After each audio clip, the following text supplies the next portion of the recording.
episode 2 of Thresher. Oh, I am so excited to be back. Thank you so much for being here, and thank you so much to a wonderful cast. We have Nashir Della.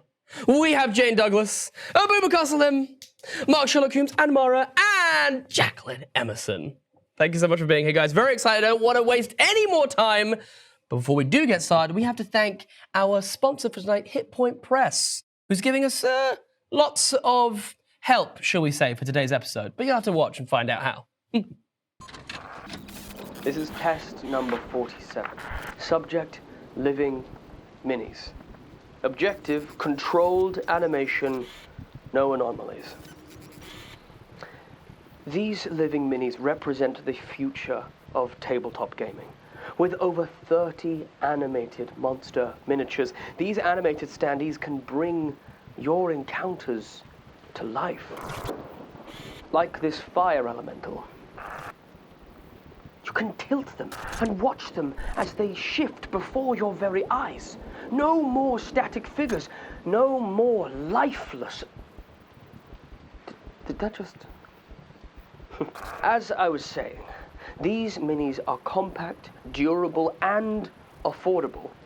And right now, for just $1, you can become a VIP and... Oh, come on. Let me find the right switch. Hold on. If you sign up to the VIP list for $1, you will get a free Mimic Mini when backing the Kickstarter. All right, let's try that again.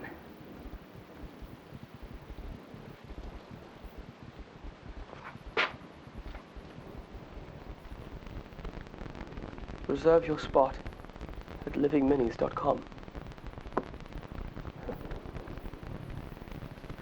It's alive. Oh God. It's alive.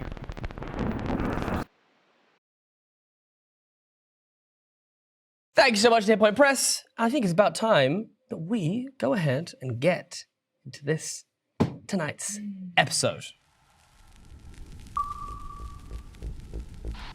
SS France embarks on maiden trip. Today at the World's Fair, the Beatles hit the charts with Love Me Do, music's newest sensation. Tonight, General Dynamics prepares Ranger 3 to photograph the ocean's surface. Experts back. Jacques Cousteau's Conshelf 1 experiments begin. Humans living beneath ocean waves. Cuban Missile Crisis deepens. Disturbing wizards. Operation Fishbowl launches nuclear tests over Pacific waters. Strange sea creatures spotted near Sydney.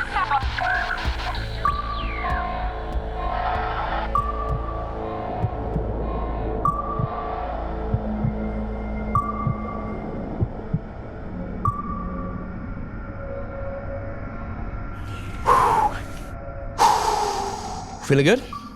No. The lights have come back on.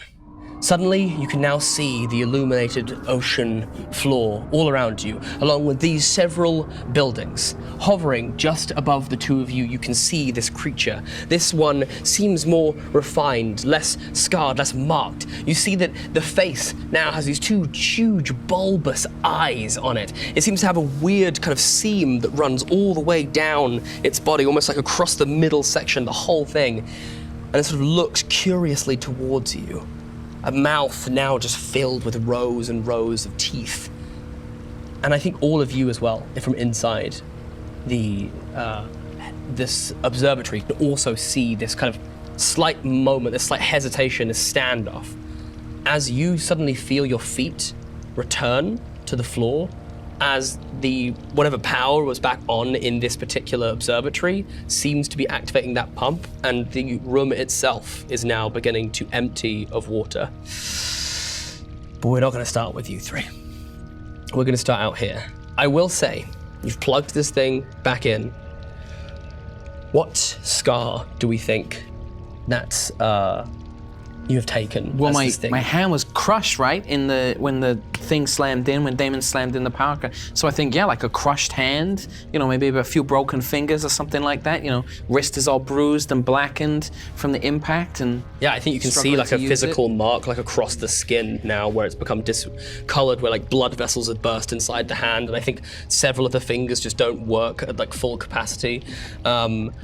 And the two of you are there on the outside of this sort of all being lit up. It's a really kind of quite odd sight. It's such a sort of clean, kind of neat exterior. All of the buildings here have this kind of strange, even though they're weathered and they've got barnacles, even just like the structure of it, it's not the same as, what you would be used to with sort of lots of pipes and gears. And even on the inside, it's got all of that same familial texture, but it's almost like they made great effort to try and make this look somehow kind of sleek, and the design of it is something sort of almost feels slightly otherworldly. You do, however, see one of those big kind of doors on the outside, like another compression chamber that leads into the Colgrave Nexus, not too far from you. As we're essentially in this standoff, as the creature is kind of floating, looking towards you. You can hear on my radio, it'll be like, There's a door behind us. Yeah. You better move slow, Okay. careful, Okay. cautious. Start making a move. We got the eye on this one. I just slowly take my knife, readying essentially, Okay, let's go ahead. get in between if this thing goes for it. We're going to ask for move, and this is essentially how well you sort of, without alerting it, without sort of, making these sudden jerking motions, can get to the door without kind of startling it. Can I ask a question? I was in the observation Yes, chamber you were actually watching giving. what they were absolutely. doing. So you can both have an extra die because of the little. And little orcas hunt in packs, and it's not uncommon for the attacker to actually be the ruse, while the rest of the pack is elsewhere. Sure. Don't give me I'm ideas. just- What are you doing? I'm paying attention That is the to GM's where they are favorite not move. focused. Yeah. I'm going to spend a physical drive on this. I'm also going to spend a drive, so I've got 6 die. Oh, wow. Oh, okay. I'll take the 5. 6. 6? 5. 5? Okay. As you move slowly, controlled, I think any moment of sort of slight wobble or unassuredness, also dealing with this crippling pain in your hand, you're supported well by Damon as he sort of backs you in, the door kind of opening behind you, never taking your eyes off of this creature. And I think that the what happens for you is you essentially have to keep your eyes on this creature and operating the door with your hand, and it is burning painful as you take another mark in body, as essentially you're having to use a broken hand to open this door without even looking. And it is just excruciating, but you can hear that like faint, the clicks and everything that you need. You can hear, it is an agonizing wait as you all watch on, as you can see this room emptying with water, as this creature just sort of floats there staring. As you get down, the door opens, you go inside. There is a moment where you're still outside. It swims right towards you, its face right here. Make me a gilded roll. This is just the dice. 6. 6. And I get Nice. a thing back as well. With a 6, it cocks its head slightly, reaches out, touches your head, and then just gently strokes down the side of your helmet. As you're slowly pulled back in and the door closes, the creature just looking.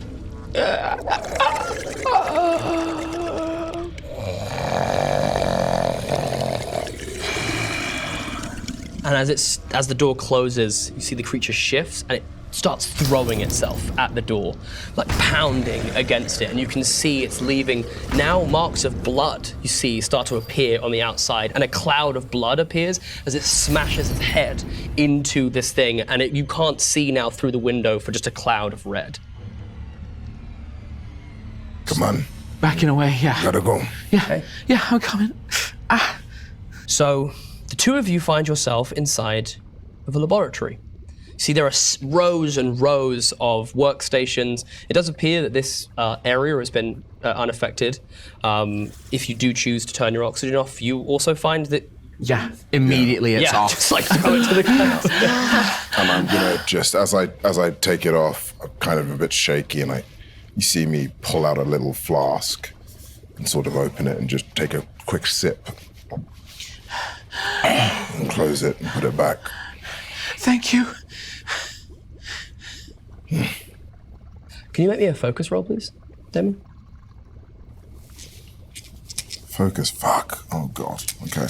Is that 2 and take the lowest? Yeah. 4. 4, okay. I think you have a moment where there is a, desire for you to, act, to move, to do something, and you just about quell it, but I think that you know deep down that, you have to, something has to change soon. Mm-hmm. Mm-hmm. I kind of look around. I'm like, radio in. We safe, you safe? What happened? Are you all right? Is the power? It's all on, right? And it's the same for you as we cut back to this, to the observatory. You are also now able to breathe without the use of the helms. I take off my helmet. We can still communicate with our helmets off, yes? Yeah. It seems the lights are back on. As for everything else, I'm not sure. Hercule! No need to shout. As the water drains from the observation chamber, Hercule sort of crumbles to the floor. The weight of his own body is now very hard for him to maintain. Emily rushes over and kind of tries to remove any extra weight or pieces of your suit that feel okay. Can I do a focus check on that? And just see sort of what I'm observing of his wounds and everything? Absolutely. Okay. And I'm gonna burn a drive on that. Okay, it's a 4. Okay, 4.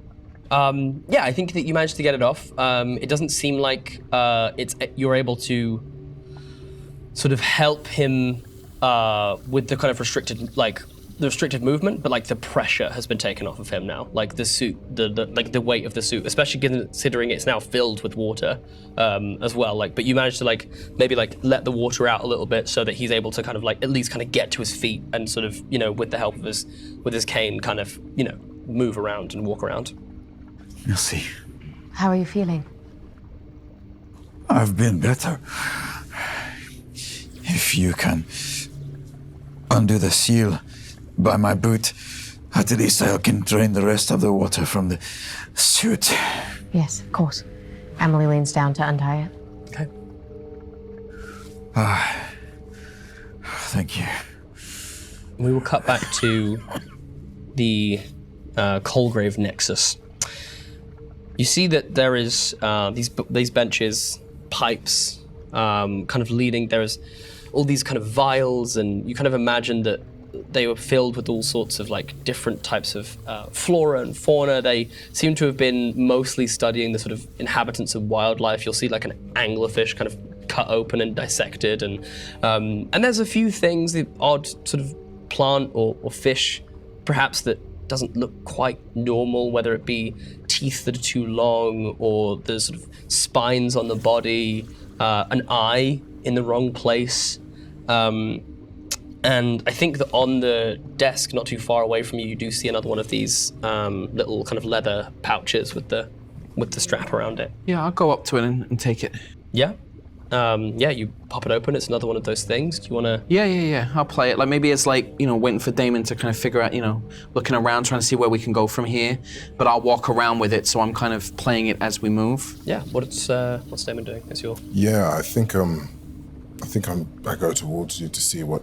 Yeah. And there's lights on now as well, so it's much easier for you to maneuver around. It does look like there's There's a door which sort of leads further into the sort of laboratory sort of area. It does actually seem to have some like flickering lights on and stuff on inside there as well. Probably, yeah. I'll probably listen to this and keep my eye on the door. Yeah, great.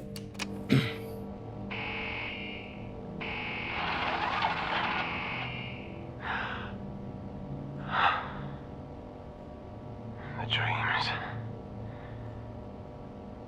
They're different now.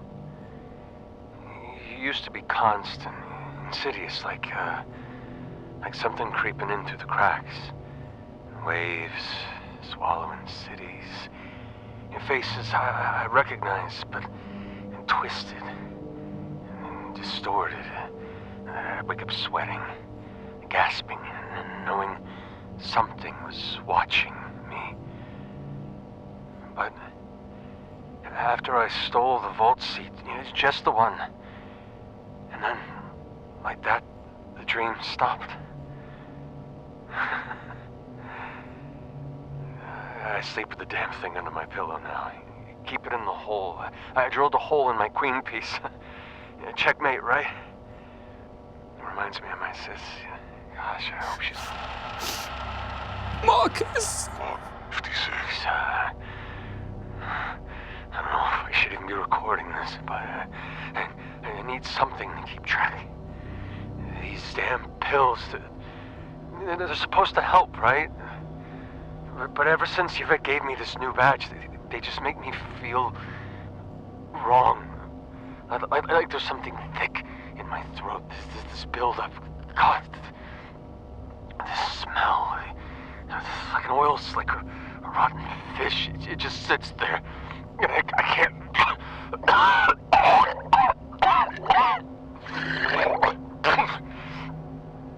See? That's not normal. I keep telling myself I'm just run down, nerves shot, but something's off. I should ask Yvette. She'll know. She always does.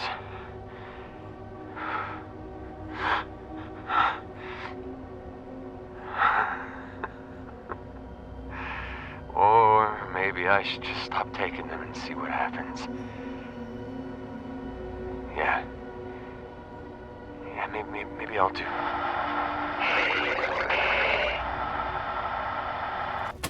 And it cuts out. Marcus! I just collapsed to the ground, holding the recorder. Kind of look. They made him one of those things. I knew he shouldn't have taken that job.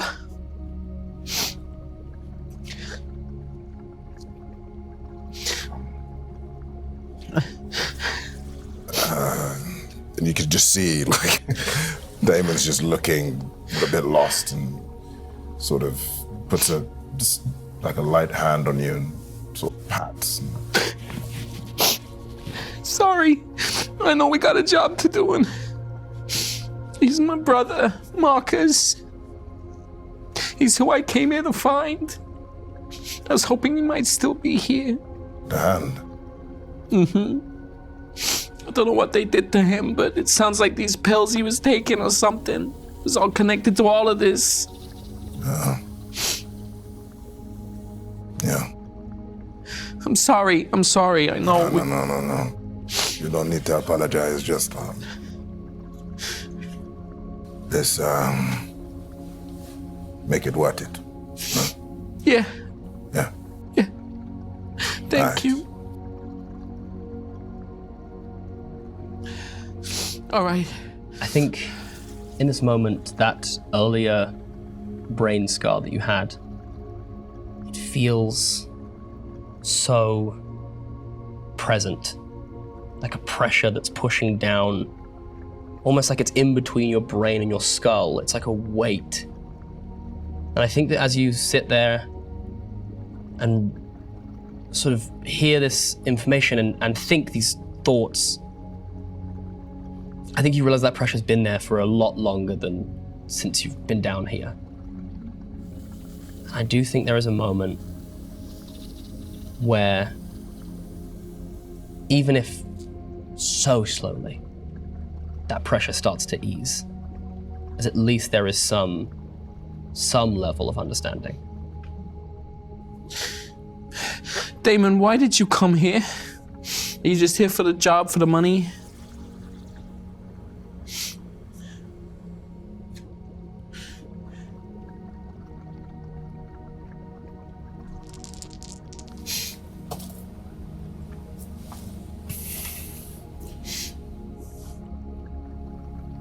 I know the doctor.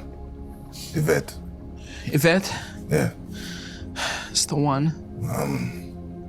Looking for her. You looking for her too? Yeah. Okay. You care about her, or is this something else? Something else. I think she did this to Marcus. Yeah. They all did. I want to make them pay. You help me make them pay? Okay. Yeah. I'm with you. I know. Let's do this. I go towards the door, towards the flickering light. As you walk in through that door, slides open, you see a very strange sight. It's very unlike everything that you'd seen thus far. Almost as if completely untouched. You find yourselves in what appear to be a living quarters, but it doesn't look like it was meant to be a living quarters. Like a sort of cot has been sort of makeshift in the corner, and you look to the side and you see that flickering is a bunch of sort of lights, almost like fairy lights, been put up surrounding what appears to be some sort of shrine.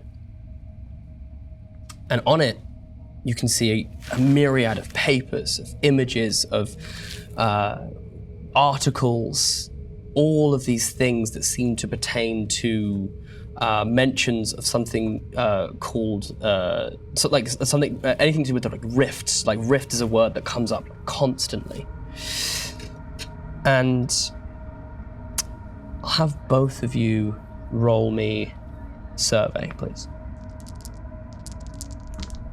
6. Okay. 4. 4. You reach down and you see a letter. A letter that seems to be not directed to anyone, almost like a sort of love letter, something written in passion, in a moment. It's very kind of scattered. And it's talking of just like a pure admiration and joy and sort of love for this person and what they have done and the things that they have achieved. And you see that the bottom is signed Yvette Durand, Dr. Yvette Durand. You look around a couple more letters and you notice that there is a theme as one name seems to appear quite frequently. As you start piecing it together, you see it first, and I think there's a moment where you're like, no, that can't be possible. But you notice Hercule de Bodin. These letters are addressed to Hercule. And as you touch these letters and everything, you start to get this strange feeling, this oily texture in your mouth, which is only made worse by when you, with a 6, look up and see right in the center of this shrine, there is a picture. On it is the words, "My Hercule," and there's a picture of a man that does not look like the man that you are currently traveling with.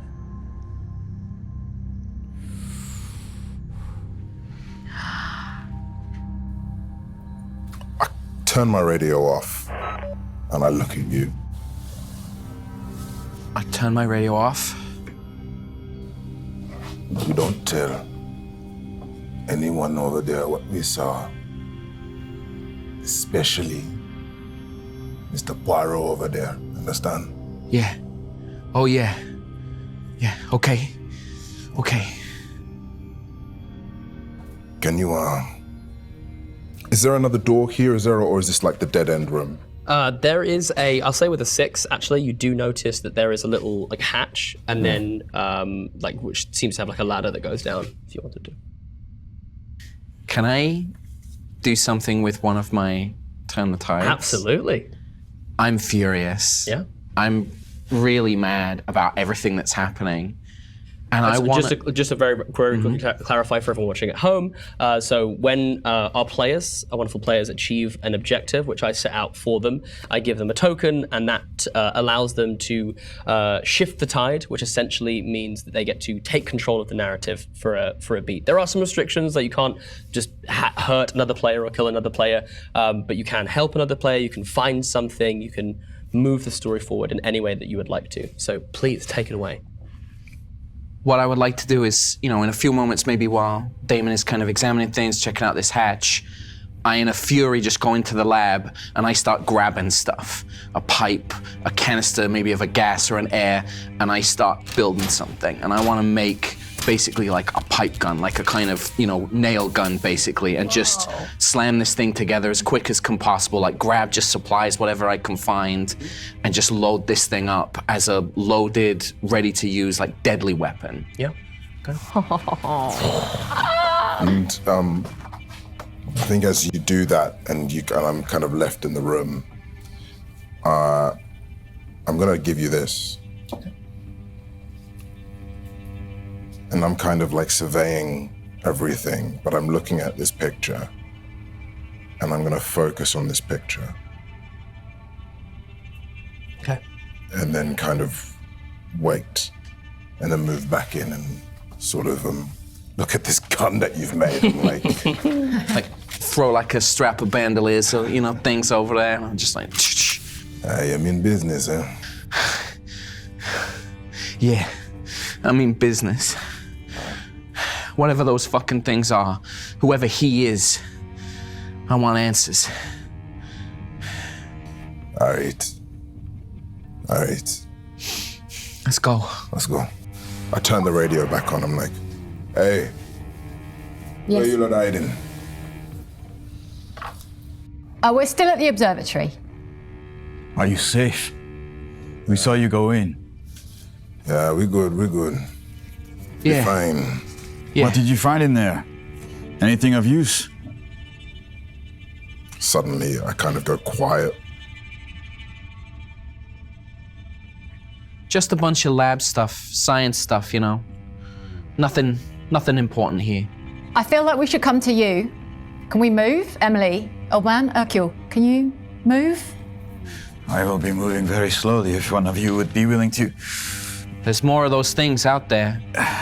That's why we should be together. I shoulder Hercule. Can you find any way down? We found a hatch that leads down. Maybe we can meet up somewhere else. They said something about tunnels. With the tunnels, you can get anywhere. As you are sort of having this conversation and power has been restored to this area, a little fountain sort of suddenly appears in the middle of the room where that little kind of makeshift, like little pond display was, and you see that projected onto the side of this fountain, this sort of rather pleasant-looking blonde lady stands there and goes, "Hi, if you're looking for any information on our glorious station of Rán-Beor, please feel free to direct them to me." Where are the tunnels? Huh? The tunnels? We don't have tunnels. What would we have tunnels for? To connect the different rooms.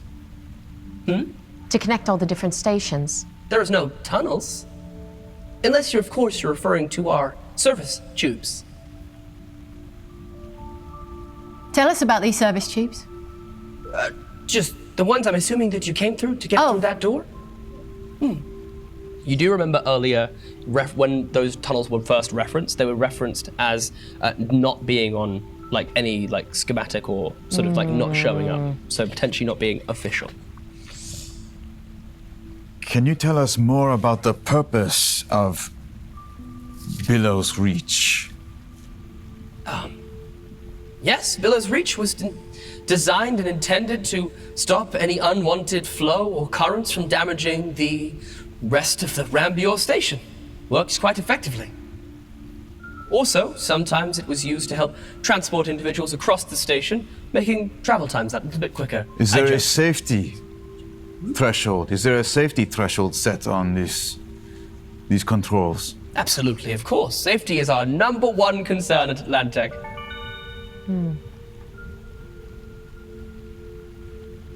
Is there any way we could use them to reach the laboratory? You certainly could, but it would require someone inside to operate it. The quickest way to the laboratory would just be to swim across. It's right there. She points across. Do you think you can make the swim? Yes, if you don't mind, I might need to tether myself to one of you just in case. Yeah. We need to make sure you don't get any more scars. And she pointedly looks at both your neck and your ribs. I appreciate your concern.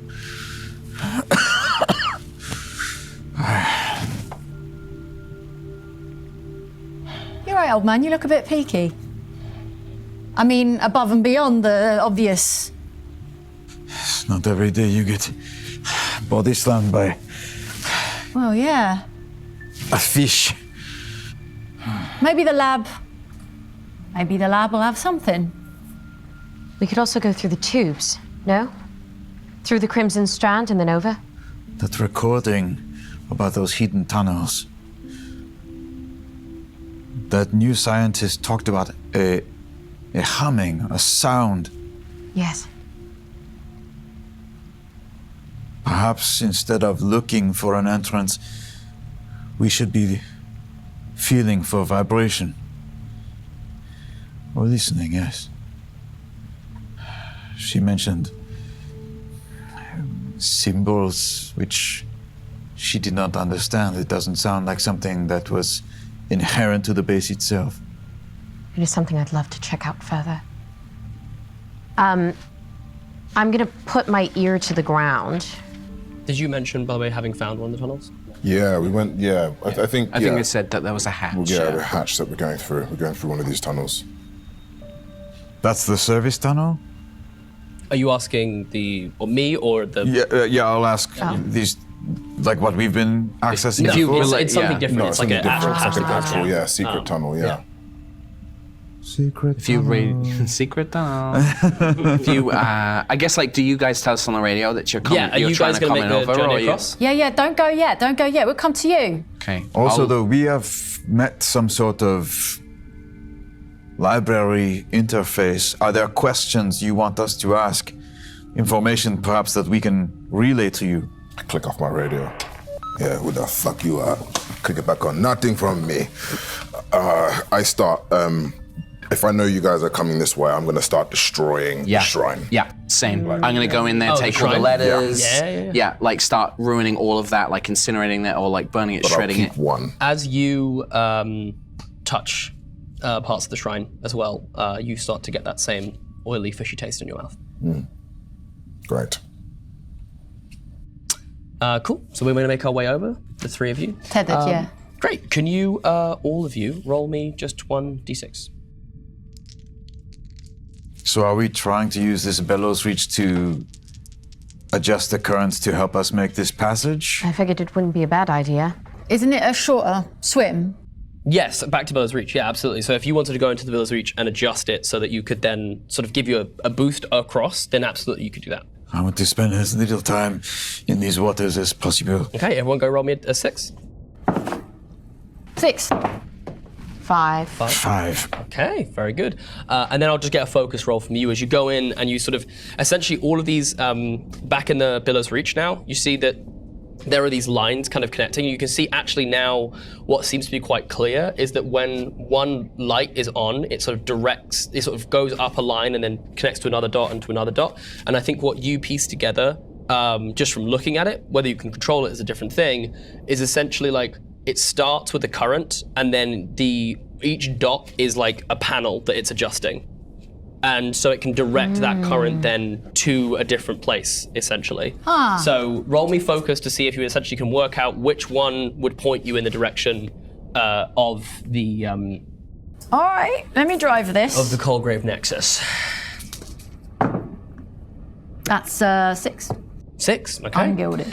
Yeah, you, it's not too difficult. I think actually inside of the Colgrave Nexus, you suddenly kind of hear like an audible like rushing of water suddenly, and like you look outside like the windows and there is like literally like a stream of bubbles sort of now almost like enveloping the Colgrave Nexus. So amazing. You're going out now. Tethered. So I will need all of you to make me a move roll. All right.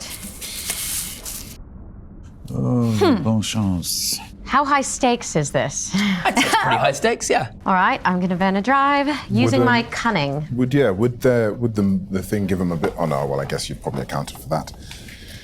No, the idea of them pushing it towards them. So yeah. No. It's just the rolls. Yeah. It's less about them getting across. It's more about them slowing down. It's a 6. 6. It's a 2. 2. I roll a 3. 3. Okay. So you get back sort of outside. You can see this current now. I think somewhere you hear a distant and I think that kind of prompts you to just move quickly. I think you go first, straight away in, you get caught in this stream, and you find yourself, you put your like hands and everything out and you brace against the door. You sort of land on it and begin immediately sort of having sort of learned from Betty like how to open these things and decompress, etc. So you start opening the door, and I think then what happens is the two of you, as you suddenly come rushing through, the door doesn't quite decompress properly. You both slam into it, and the door now like kind of crashes through, having not decompressed properly, and it essentially becomes like a washing machine on the inside, and each of you are going to take a body mark. Oh. As you get, like, there's essentially a moment as the room now finishes filling with water, this door now sort of somewhat broken, you getting slammed against the walls and the sides until eventually it kind of settles down. Are you all right? I'm okay. That was not all right to begin with, so... Yeah.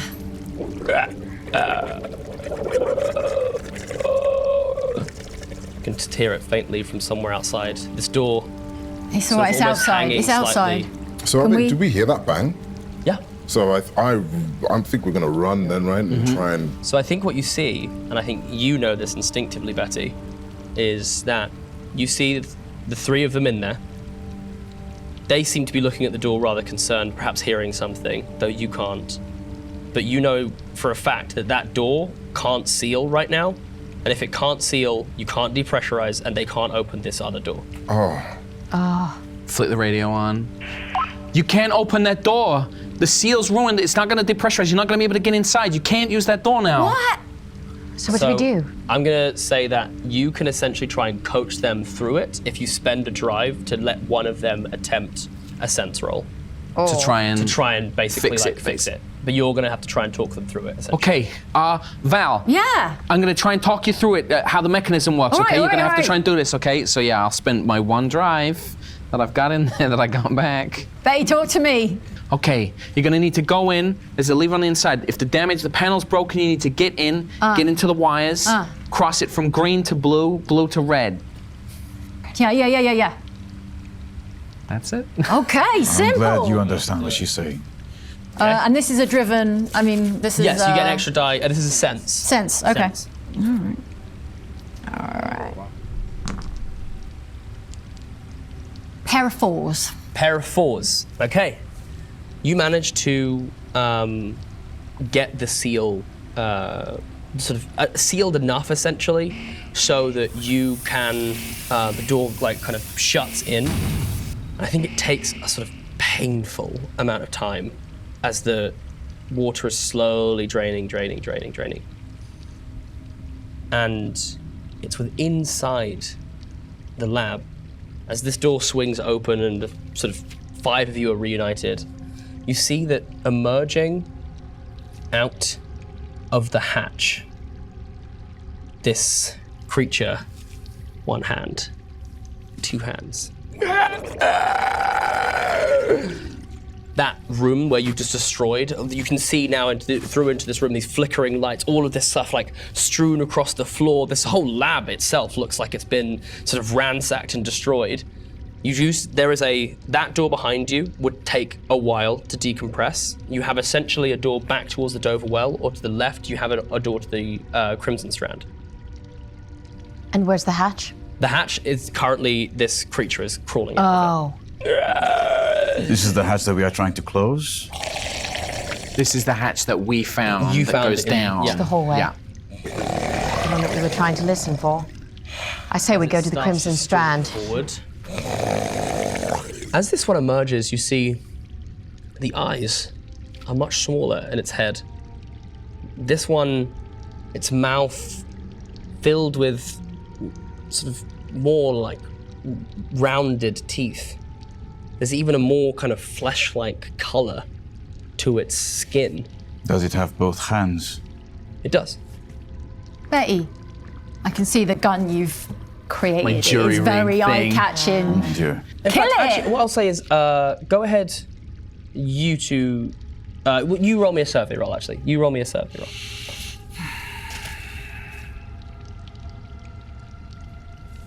Or I will allow this be read, sorry, if you would, this can be read, yeah. Okay.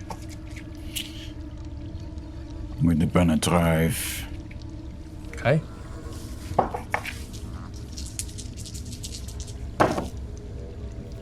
Five. 5. As you're looking at this creature, something jumps out to you as you stand there with this sort of jerry-rigged Homemade, yeah. homemade gun. Something very curious, that you notice that seemingly everything that you know that has happened to these creatures before, this creature has a strange seam down its head. You see that there is a slight discoloration to its hand. And I think that intuitively, you realize that you have not been seeing multiple creatures. This is the same creature, and every time you see it, it's that little bit more evolved, that little bit more human. I stand in front of everyone, this knife ready, kind of anticipating, not, just looking at its movements. I'm going to relay this idea that this is going to sound very strange. I think every time this creature dies, it evolves. It is becoming more and more advanced every time we kill it. So we do not kill it again. What are you talking about, man? That sounds crazy. Yeah. Let's just get the fuck out of here. Just get the fuck out of here. Fuck. Does anything it's doing make me think it is now trying to communicate versus It's not just trying doing to the kill same us? kind of like skittery, fast, aggressive movement, but it's absolutely sort of stalking towards you, kind of placing a hand, sort of crawling across the ground. I think even now as it's starting to come closer, you can even see like where perhaps a collarbone has broken, where maybe it tackled something a little too hard.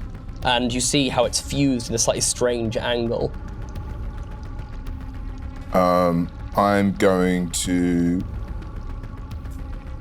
essentially see the hatch, and It's it's just- right in between you and the hatch. I mean that was the objective, right? To go through this hatch. Well, we can right? also go through the tunnel to the Crimson. All right. Someone's got to make a decision because I'm watching this beast. I'm going to the say kill Crimson. it. Go. Don't kill it. Okay, fine. Then I'll be behind watching this thing as everyone. Okay, let's make some move rolls. Okay. Okay. I'm going to walk towards the creature. What? You walk towards the creature.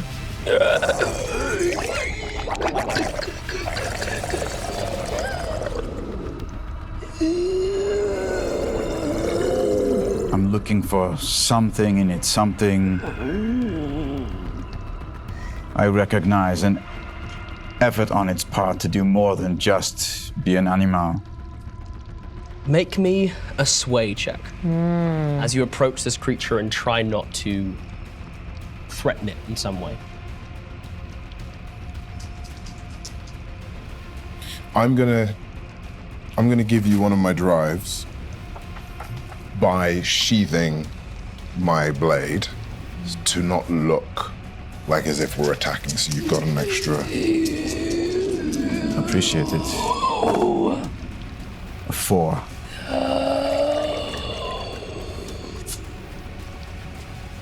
I think it reaches out towards you, grabs you by the shoulder, pulls you in, and you hear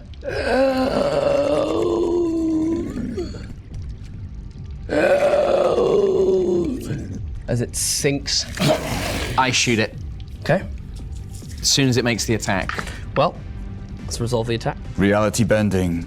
You miss. What? What? Okay. What's your current scar? What? Wait, what? Excuse me. Reality bending! What just 1. happened? A scar of tide of 1. Okay. You all watch as you fire.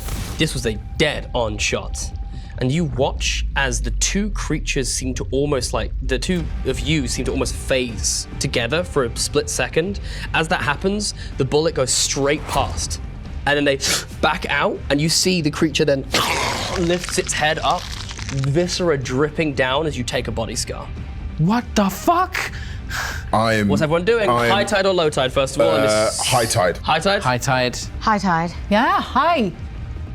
I think Go with the majority group? rules. Okay. Yeah. Majority rules. I'll say you are definitely closest to the door by the Crimson Strand. Absolutely. Okay. I'm going to go for the creature. I'm gonna go kill it. Okay. Yeah. You go for the creature. Make Yeah. me a strike. All right. And I'm gonna spend three drives here because I'm not gonna fucking miss. Oh.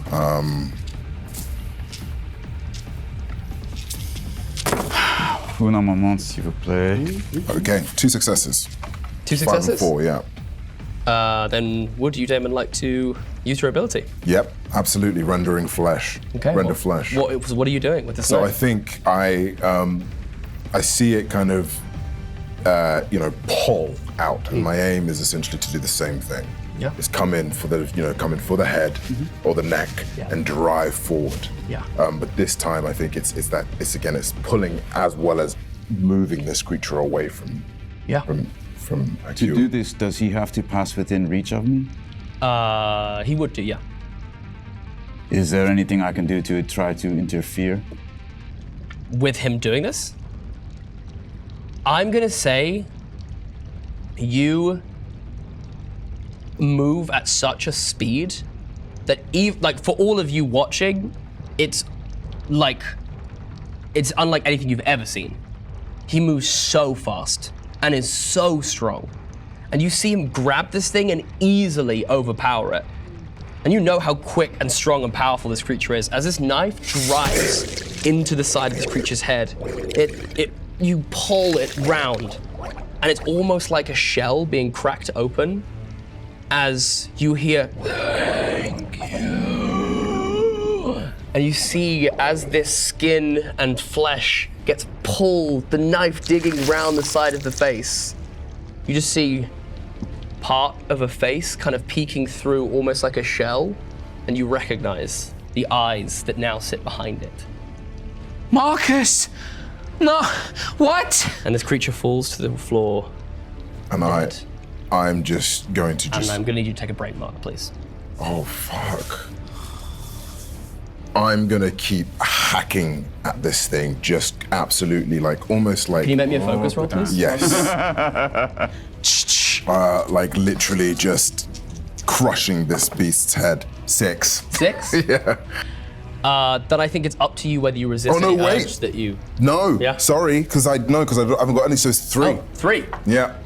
I think you feel an overwhelming urge in this moment as you see raw flesh right there So in front of you. all you see me so what you guys, fuck, you see me just hacking at this thing and going crazy. Then suddenly, you thought that it was with my knife, but it's actually my hands. And my face gets closer and closer to this thing as I start devouring its face. I shoot him. Make a strike roll. Get away from my fucking brother! I'm gonna burn my resistance to re-roll that. 2 5s. 2 5s? Yeah. You shoot him. You take 2 body marks. Okay.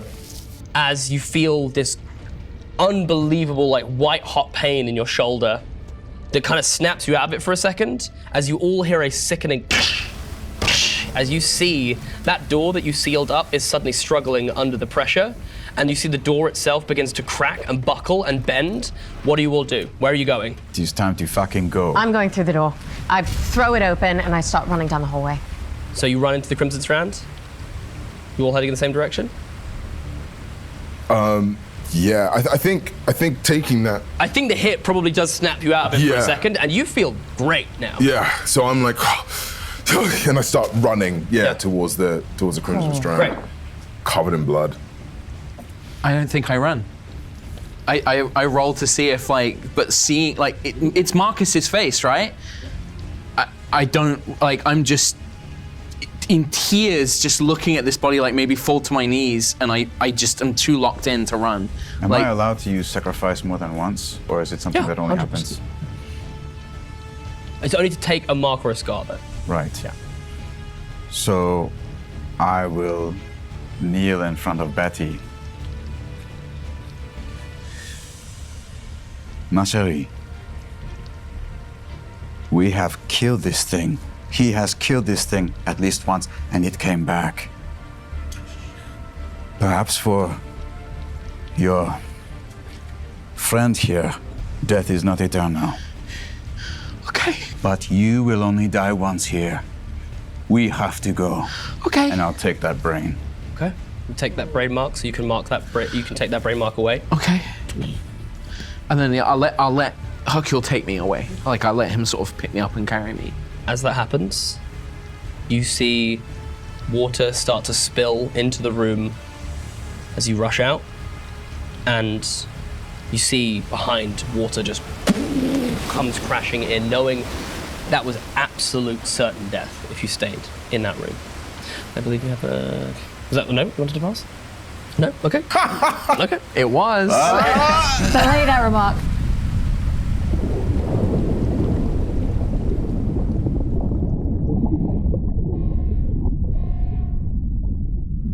You all dive inside of the Crimson Strand. You see there is this central kind of boiling sort of mass in the center, and it is almost unbearably hot in here. As you realize now, as you look through the windows, that the Crimson Strand is surrounded by all sides by this geyser. That this was clearly built on top of it as a way of it then absorbing that energy. So it is insufferably hot in here. As you look across now, you can see that area that you saw in that video earlier with Admiral Anders, that place where he put a key in. And I think that just through like your knowledge and your knowledge, you know that the only way to reactivate the station to turn it on properly is with both of those keys.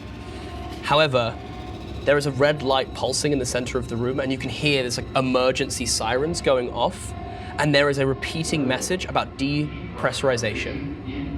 It seems that whatever happened in the Colgrave Nexus now is potentially affecting the rest of the ship, and I won't even make you roll for this, Betty. You know for a fact that if this station doesn't get turned back on properly and essentially able to absorb the energy of this geyser, this whole place is going down. Okay. We are going to go into a cinematic because this is a very high pressure situation and we're going to do like fast thoughts. So high tide or low tide for the party? High tide. High tide, yeah. Okay. High tide. You see, if before you've got the circular room, you can see the place where the keys go. You can see that there is one key that's already in place, and there is another one that appears to be missing. You look, there is a door over the top of it. It says Ronfall Bastion, and in the other side, you see there is an open door, and that leads to the Undertide Vault. And leading from that keyhole, you see there is a bloody handprint on it, and a drag mark which leads all the way down to the Undertide Vault. Okay. I'm gonna run towards the Undertide Vault. Sprint for it. Okay. Is everyone going? Yes. Yeah. I too will run. Okay. You get down there and you are immediately met by a door with a keypad on it, and it seems to be sealed shut. I'm gonna try and rip it open. Okay. Go ahead and make me a strike roll. I'm gonna use, with my renowned energy, another 3 drives. Yeah. Okay. 3 drives.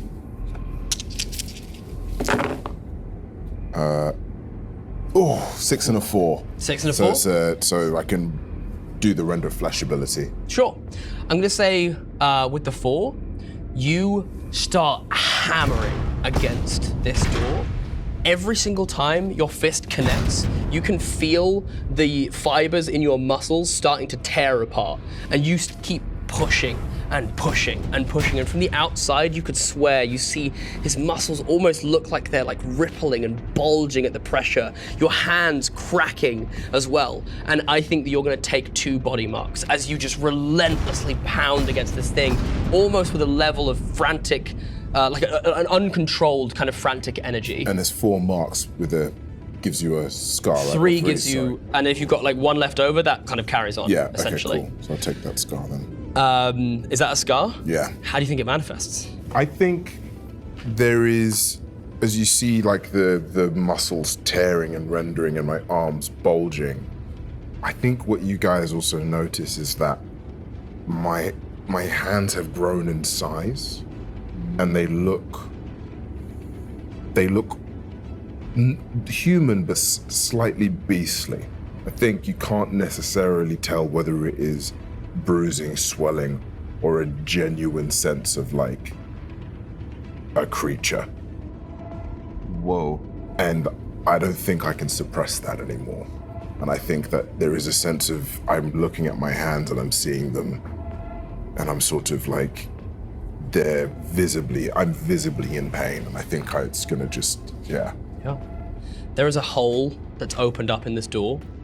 Do succeed, you make a hole in, and as you look in, you see now that there are all these little, almost like drawers, kind of stacked one on top of another, and they don't seem to have a keyhole or anything on the outside, but in the center of the room, there is this like screen, essentially, and it's sort of flickering on now, and you can see that bloody mark kind of continues until you see that there are sort of remains of like clothes and bits of bone, but like the actual like evidence of the whole body is completely gone. I'm gonna run forward and see, kind of clocking this and clocking that. I'm gonna run forward and see if the key is anywhere in the pile. Go fine. Go for it. Everybody's survey. So we can enter the room. It's not like yeah, you can get in through that. Like open. yeah, absolutely. And if you want to as well, there is this computer like Yeah, this can I survey station to here. see if the screen has an interface? Yeah, And then, 100%. would we consider this a high stakes roll? Oh, of course. Okay, I'm gonna use the all cool of under all pressure the rolls of the rest of the feature. game are probably going to be high stakes Fine. rolls. Cool under pressure, and I'm gonna burn a drive. Oh, great. Okay, I'm gonna take the 6. Okay, we'll resolve that in a second. Also a 6.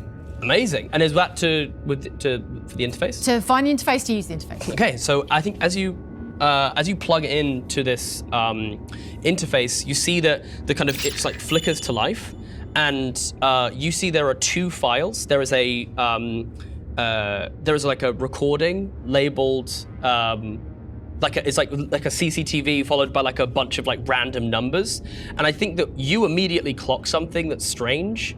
Is that this essentially is a raw file, and you know for a fact that the file that you saw previously wasn't a raw file. Okay. Next to it as well, there is a VSB, like a file that says VSB on it. All right.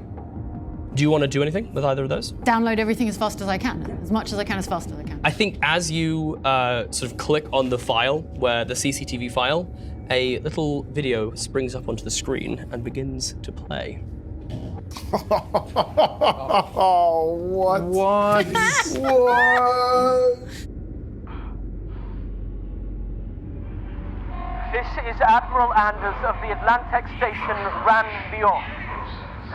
Systems are failing, the crew is mutinous, and there appears to be something down here with us. I understand the protocol demands that I get as much information off of this station as possible. However, due to the perceived threat to the outside world, I have made the decision to initiate the abyssal lockdown of protocol, destroying the station. Dr. Blackwell agrees. 3, 2...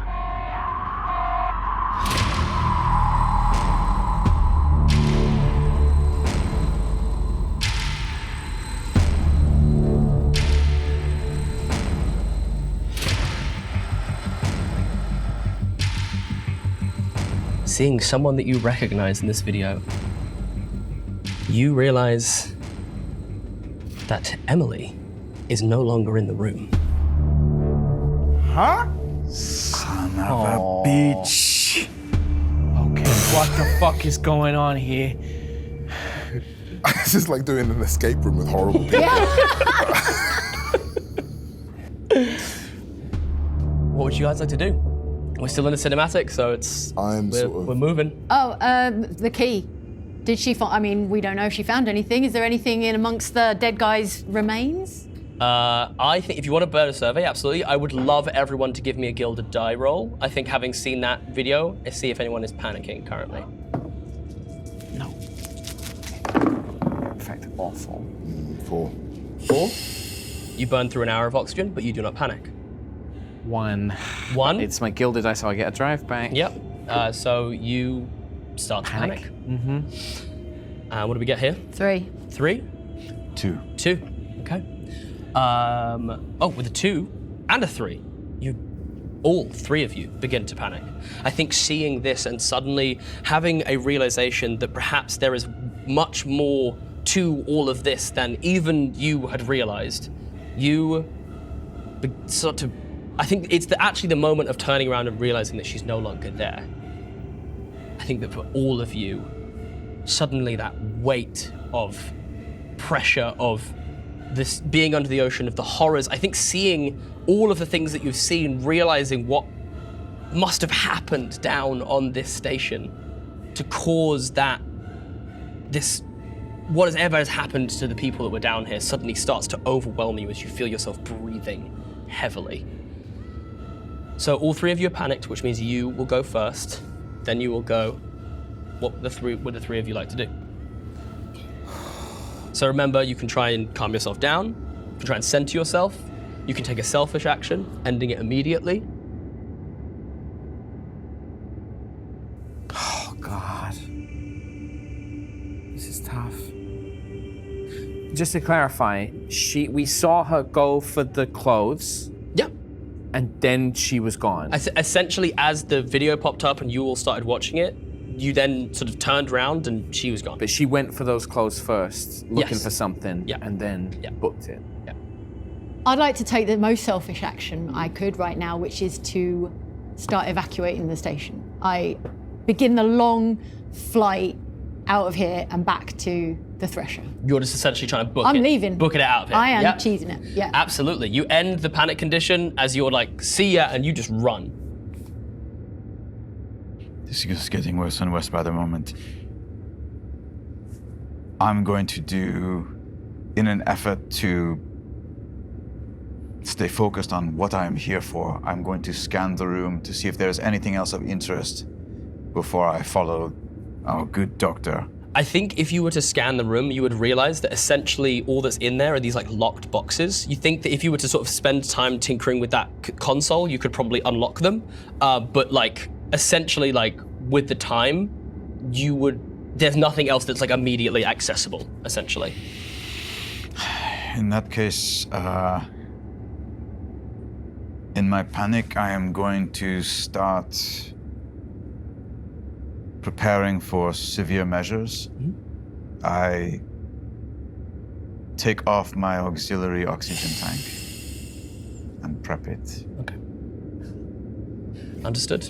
And finally? Oh, God. I think I'm gonna try... We've just been betrayed, and I know this guy isn't who he says he is, or so I believe. Can I try and calm myself down by trying... He's helped me. He could have left me to die. Can 100%. Can I try and calm myself down by trying to see if I trust this guy with like a read or something like that? Yeah, go ahead and make me a read roll. Yeah, love that. I'm gonna burn a drive on this as well. A 6. 6? Yeah, I think there is a genuine moment of connection here as, and I'm gonna say I'll reward the 6 and actually say that this helps you as well. And this will end the panic condition for both of you. Can I go to Hercule and just be like, look, we found something. Somebody, this Dr. Everett, they said that they had your name. They were obsessed with you, but you helped me, and she's gone. What the fuck is going on in here? Please, I trust you. You saved my life. You gotta tell me what's going on, mister. Come on. And we're gonna jump to you. I think after having done this pounding of the door and kind of looked at my hands shaking, I've sat and I've sort of let everyone do their thing. The video caught my attention, and now I know that Emily isn't in the room. I'm gonna go after Emily. Okay. As specifically the two of you head back up towards the Crimson Strand, you see that stood, if you wouldn't mind passing this down for me, over the console, twisting the key, is none other than Dr. Blackwell. And she is saying and doing... Have I turned on the ship yet? You can do it as a part of this, yeah. Okay. Dr. Blackwell looks at you all. I'm sorry, I'm not dear darling Emily, aren't I? You may call me Corinne. And she turns both of the keys. As the keys turn, there is a moment of the lights black out. Pitch darkness, stillness. Nothing but the void of endless sea swirls around you. No fish move, no current, nothing. Until eventually sound comes crashing back. And in the void of darkness you hear, Iroth Naxal Velos Drith, Un Karash Liroth Lirioth. By the old pact sealed in blood and salt, let the sleeper stir. Let the veil break. Hear me, O hidden one, and rise from the silent deep. And with that, she rips her arm open and blood splatters all over the floor. The necklace that has fallen out from behind her cravat is now glowing blue.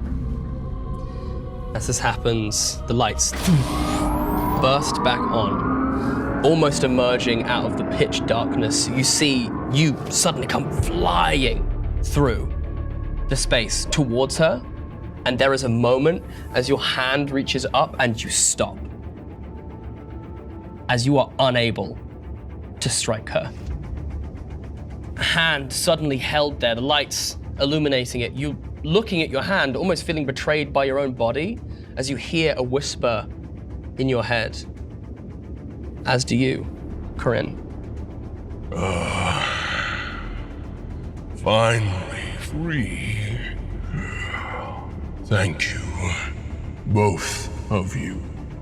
And then just in your head, you would not strike a fellow sister, one who serves the same as you. And you feel your hand starts to ripple and change. There's some spines and spikes and gray, sort of fishy flesh starts to cover your whole arm. And skin starts to grow over your face as you start to morph into this strange fish-like being. Through the window, the bubbles have ceased. As it seems, the Crimson Strand now is doing exactly as it was intended, absorbing the power of this brilliant geyser underneath.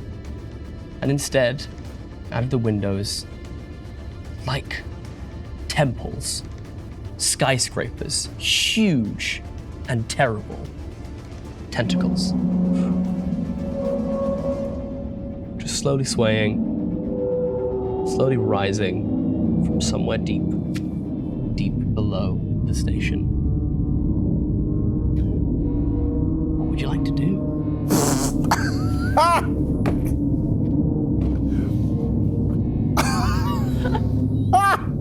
Damon? Well, if you're next to me, I'm going to literally devour. Yeah, go ahead and make me a strike roll, please. Great. Where are we in relation to all this? You were having a tender moment. I think you come up and start to and see this. So we are coming into this moment. This scenario, yeah. Again, just gonna burn some 3 drives here.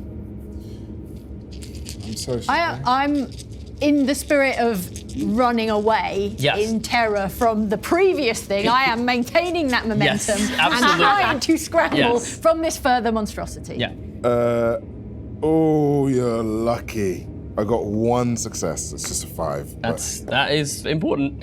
I will say this: you do see, as you come back into the room, that door to the Rán-Beor bastion is opened up, and on the wall, almost like a library of items, you see weapons all the way down. There are you see some of those similar like mechs, but have nothing inside them. Not that face, that strange thing. There's almost a space for a human to sit. There is also almost like an exoskeleton type. And then there is like rows and rows of guns and anything that you could possibly imagine is just sat in this room. And then the other way you can go back out into either the observatory or to the Coalgrave Nexus, but you know that has flooded. So which way would you like to go? So it's the Rán-Beor bastion, the Coalgrave Nexus, which is flooded, or the Haven Glow Observatory. Observatory, yeah. Or you can just straight up try and get out and then swim it. Swim to the surface. Yeah. You have your suit on. Oh, okay. At depth, though, to the surface. It's a long swim. Well, you know the submarine is still waiting essentially just above the... I don't know what's out there. Oh, I do know what's out there. It's freaking Cthulhu tentacles. Scrambling, trembling, I grab the nearest weapons on the racks in the Rán-Beor bastion. Okay. If I can. Yeah. What do you pick up? You tell me. A bandolier of something that goes into something very heavy. Okay. Amazing. Something very heavy. You pick up a grenade launcher. What are you going to do with it? Tote it at Damon. Okay. Go ahead and make me a strike roll. What? Oh, I don't know. You can add 3. Yeah, right. You can add 3 dice to this roll. Fair's fair. Add 3 dice to this roll. Just as well.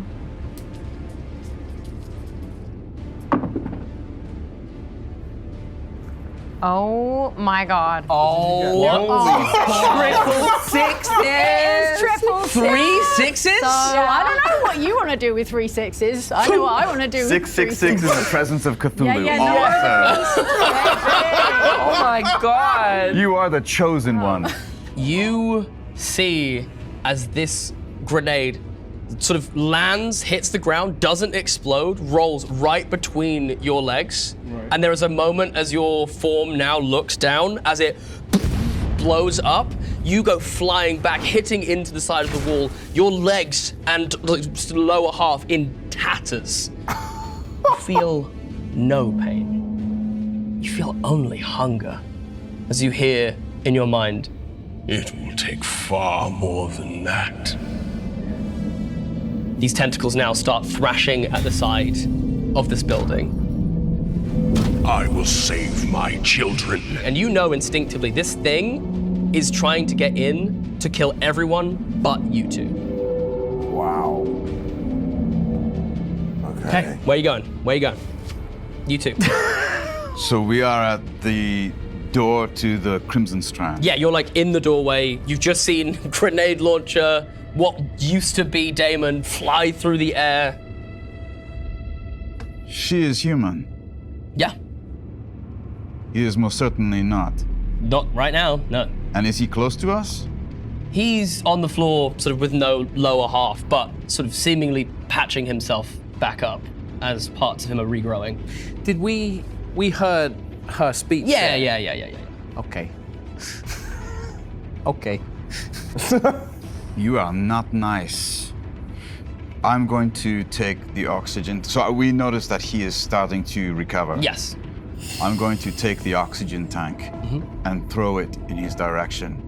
And then yell at Betty, shoot it. Oh my god! Okay. Can I? You know what? Yeah. I'm gonna use my shift the tide. Oh, yes, here we go! Okay. My shift the tide. So as I see this oxygen tank come towards me, I'm trying to patch myself together, my hand's still there. I kind of laugh as you've blown me back to where my canister is. And as I sort of hit it, you just see this spray of like red liquid just douse me. And you get this strange kind of tingy smell of like metallic sort of elements of it, because you realize that this is human blood. And suddenly I sort of awaken, and this canister, I pick it up and I throw it at like a window for it. And as you shoot it, I throw it and kind of want to blow the window up to bring water in. Okay. And that's what I do. Can I try to use reality bending to make him slip as he grabs the canister? Unfortunately, this Shift the Tide ability is full narrative control. Ah, la la la la. Well, then Window. perhaps I can use my shift the tide to change it back? I'm gonna say you can't undo it, but you can make the Damn. consequences of it lessen, right? You can do something in that moment to, so essentially this window begins to crack, and then finally a tentacle bursts through into the room as it gets flooded with water. I'm gonna make everyone roll me move to see how you essentially handle this moment. The tentacle, however, is going to give you an extra 2 dice, Dr. Blackwell, as it's going straight for you. Got a 5. I'm going to spend a drive. 5? Yeah. Okay. I'll take 5. 5. 5. 5, 5, 5. 5. 5. Come on. Oh wait, I rolled 2 and I only actually get 1. Oh. One was a 6 and one was a 3. 5. 3. Okay, that's a failure. This water comes crashing in. Anyone that failed is going to take a body mark as you get slammed against the wall. Anyone who got a mixed success, gets slammed against the wall. With a full failure, you're going to take 2 body marks. As I see this happening, You do not take a mark, however, as the tentacle wraps around you, shielding you from any further damage. Can I ask a question? Engineering-wise, the 2 switches that got turned, isn't that's supposed to destroy the facility, right? So essentially there's like different modes for like what that does. You have to like input a sequence and things like, so I think essentially what you see is that like there was a certain sequence that the Admiral seemed to do to like activate that mode, and you would assume that Corinne, Dr. Blackwell, has done a different sequence and turned it. But I remember that sequence. Would you remember the Admiral sequence from the video? Roll me focus. Focus? Yeah. I'm gonna spend a Yeah, drive. absolutely. Yes, please. I'm gonna. I can't even resist. Can I help? I Yeah. was watching that video as Yeah, well. you can absolutely. You can add a. Do you want to spend a drive? Do another one. Yeah. Yeah. No! Oh, I can't even resist until I've spent it. What did you get? Just 2s and 1s. 2s and 1s. Yeah, nothing. Here's what I'm gonna say. I think you do know the sequence, But what you realize is there would be no way for you to input the sequence, turn the key, and for you to get out. Or for anyone who was to do it. Okay. That it would be immediate. As I see Hercule get smashed against the wall, I shout out to him within the shield of these tentacles as this glowing orb still glows. Hercule, you are a good man.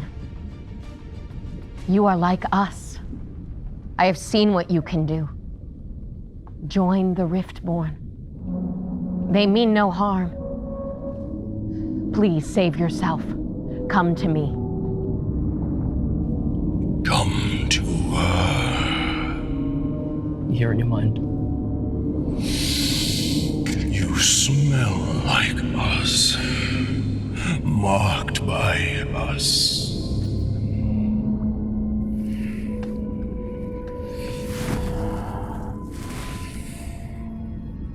As I hear her words, the scars on my neck sort of flare and split on either side.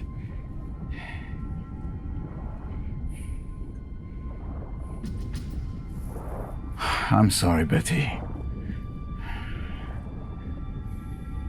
It was inevitable, and I will walk towards her. We still have radios, right? Yeah, you're communicating via radios. This is all essentially underwater at this point. They seem entranced with each other, and there's all these tentacles in the waters coming through.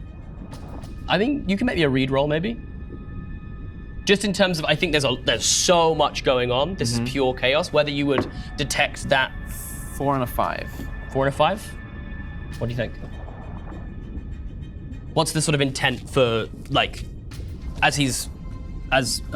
you're being read essentially in this moment? What does Betty get?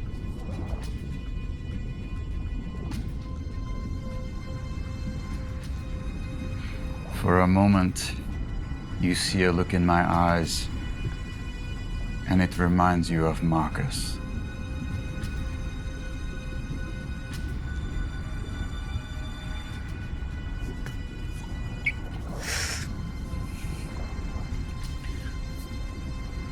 Switch it to Val's channel. Get out of here. Hey, what? I know how to blow it up. No, it's leaving time. We're going. You get out of here. No, we can run with me. No, they took Marcus.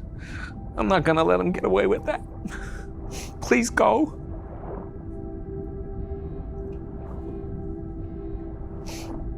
Do it. She starts slowly backing towards the door, flips off her radio. I want to wait till Val gets a good distance. And I'm going to spend my tide die, shift the tide, to basically get to that console, using this moment as the body's destroyed and everything else, avoiding whatever's going on, and I want to get to that console and put in the code and switch the keys. Okay. What are we doing over here as this happens?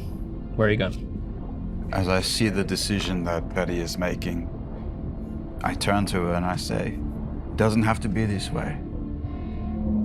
You can still leave. And I have that scar, right? Yeah, you feel that pain, I think, And still. I feel that pain. Marcus's death is it's like ripe in your brain still. Can I use that memory to take a gesture, a moment, a behavior of Marcus to let her know I am on her side? Okay. Oh, wait, what? Okay, I think as you do this, there is a moment where I don't even think you intentionally do this, right? It's almost like a reflexive thing, where you do this, you cock his head to the side and just gives you that little smile, and it is just Like, it's exactly what you remember Marcus doing. Can it almost be that you try and like, you look as if you're gonna stop me from what I'm gonna do, right? And then I see that. And as you grab me, I pull something from inside my suit. He promised he'd take me. The keys turn. Are you staying? I bend the knee. And as I bend the knee, I take the ampule that is in my hand and slam it into her thigh. Do you still have a shift the tide? Oh, yes. Do you want to tell us what happens?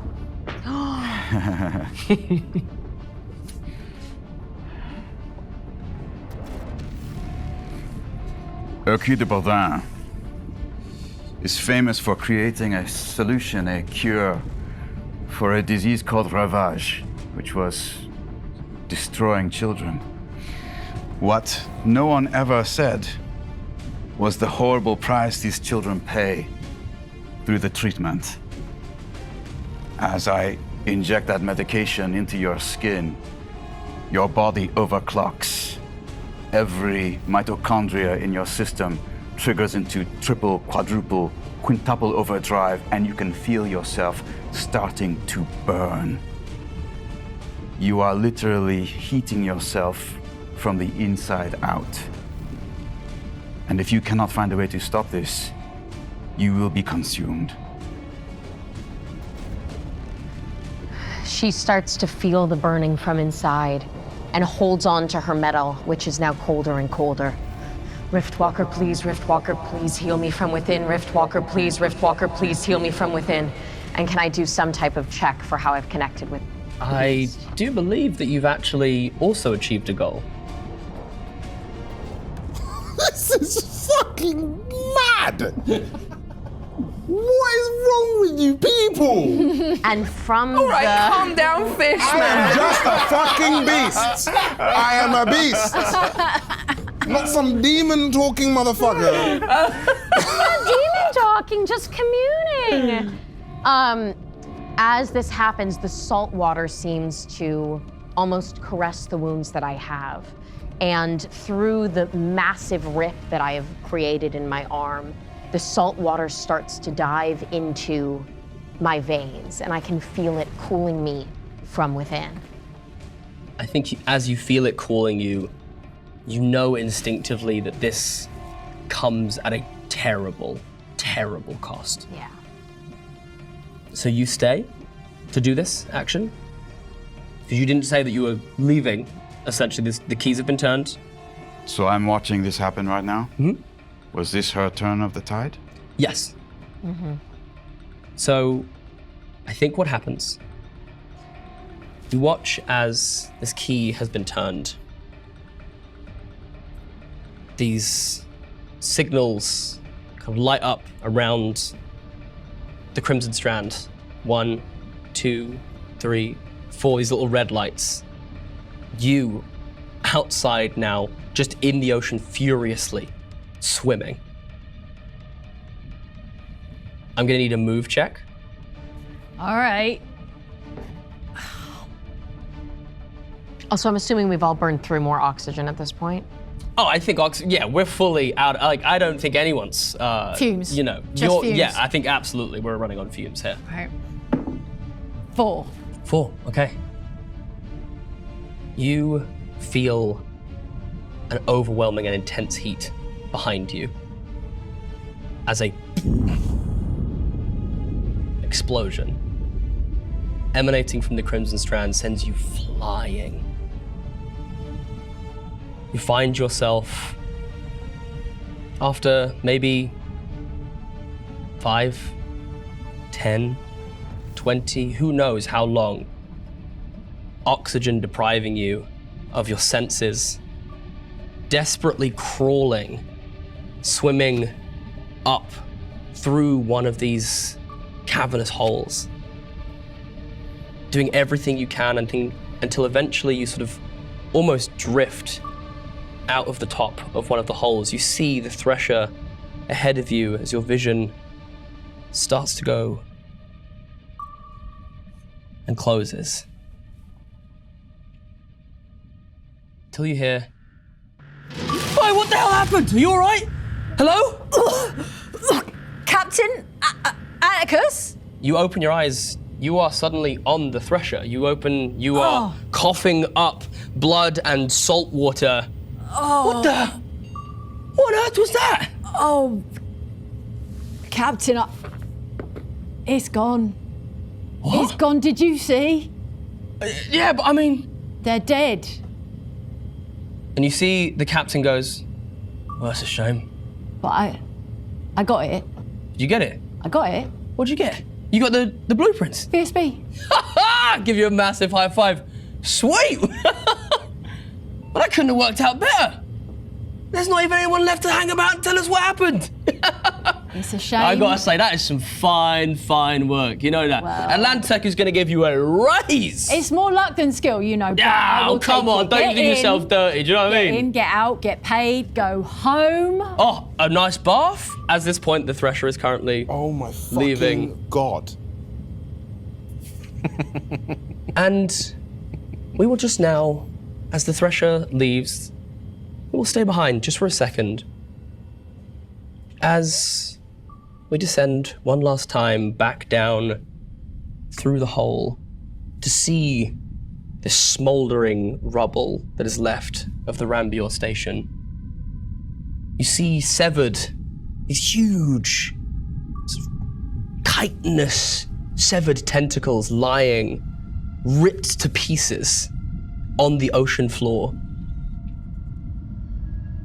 There's one, however, curled in a sort of tight ball. And as it loosens, you just see floating, limp, but not lifeless, two fish-like beings. No faces, one slight and lithe, one hulking and huge. As they and begin, the two of them, to swim up to the surface. And that is where we're going to end our second episode of Thresher. Thank you so much. What a story! I mean, that's like what? Like what even, we're not gonna, just whatever you're doing right now, just go to Beacon and watch the cooldown, because why wouldn't you do that? We have to. Oh my word. Oh, thank you so much. A huge thank you to my cast, to the crew. Wow, my brain is mush, complete mush. Thank you so much, and we'll see you in the cooldown. Oh my God. Woo! Oh wait, hold on. I just realized. What? Is it Thursday yet?